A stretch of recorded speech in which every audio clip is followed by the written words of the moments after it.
My son has a terrible disability, and I hate that my life is like this. I love my son. This isn't a wish he was never born rant. I love my child unconditionally. I just hate that this is my life. My son is a wonderful, funny boy with a zest for life that radiates from his eyes. He didn't ask for this as much as I didn't. If anything, I blame myself for my son's problems. He's only 6, and if things are bad now, it terrifies me to think what it's going to be like for him when he gets older. Everything about his existence is heartbreaking, and as his mother, I get front row seats to every tear he hides. Every moment he feels small, and every time the world turns its back on the incredible person I know he is. Before my son was born, we were a God-fearing, church-going family. My son's disability wasn't prominent until he reached 5, and when it became difficult to hide, the church asked us to leave because they thought my son was an abomination to God. It was in that moment I knew my life would never be the same. Their rejection crushed me, not just because they turned their backs on us, but because they took with them the community I thought would stand by us. The biggest betrayal came at the hands of my husband. He was never subtle about his feelings towards our son. It wasn't so much in what he said, but how he acted. The way he avoided eye contact, the sighs of frustration, the way he distanced himself from us. The resentment in his eyes said more than words ever could. Over time, it became clear that to him or his son, it wasn't just a challenge, he was a burden. It started gradually with my husband. He began working late more often, always claiming he had extra projects or last-minute meetings. At first I believed him, thinking he needed space to cope with our son's struggles. But the late nights turned into entire weekends away. I'd find myself putting our son to bed alone, wondering where he really was. One evening, when he didn't come home until dawn, I finally confronted him. His response was cold and detached.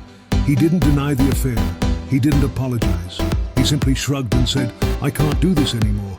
That was a year ago. Marriages don't always work out. I get that, and I can get over it." But I was more heartbroken for my son, who keeps asking if his daddy is coming home, or if his daddy still loves him. My son's disability isn't something anyone can prepare for. Growing from his back is a twisted, grotesque remnant of what was once his twin alive speaking, and pure evil. We call him Eli. His face is distorted, with a crooked smile that seems like he is constantly sneering at you, and his eyes gleam with an unsettling intelligence. He whispers vile things into my son's ear, planting seeds of doubt to poison his mind. Eli is more than a burden.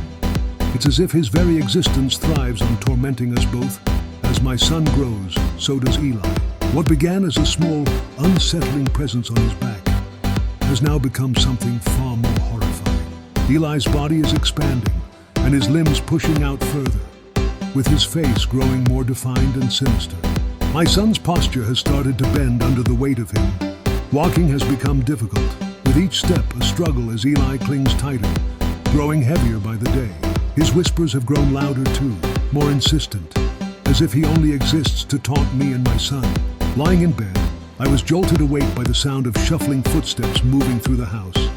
I thought for sure someone was breaking into the house. A sense of dread crept up my spine, and I quickly slipped out of bed, tiptoeing down the dimly lit hallway to my son's room. When I pushed the door open, I froze in horror. There he was, lying on the bed, his body pale and frail, barely hanging on to life. His chest rose and fell in shallow breaths. But what struck me most was the absence of Eli. The grotesque twin that had tormented us was nowhere to be found. I rushed to my son's side and cradled his body in my arms. Terror gripped me as I crouched beside my son. The house was unnervingly quiet, until the sound of Eli clawing his fingernails into the floorboards as he dragged himself towards the bedroom sent shivers down my spine. Suddenly, there he was, emerging from the darkness of the hallway as his grotesque body moved towards us with an unnatural and predatory grace.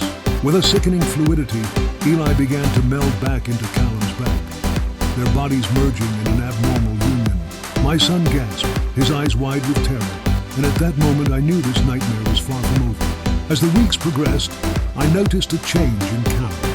It was as if he was losing control of himself. As his body got weaker, all the while, Eli was growing stronger. I awoke to the soft rustle of movement beside my bed. It took my eyes and my mind a moment to adjust and realize Callum was standing over me. It was dark, and all I could see was a vacant stare from my son's eyes that cut.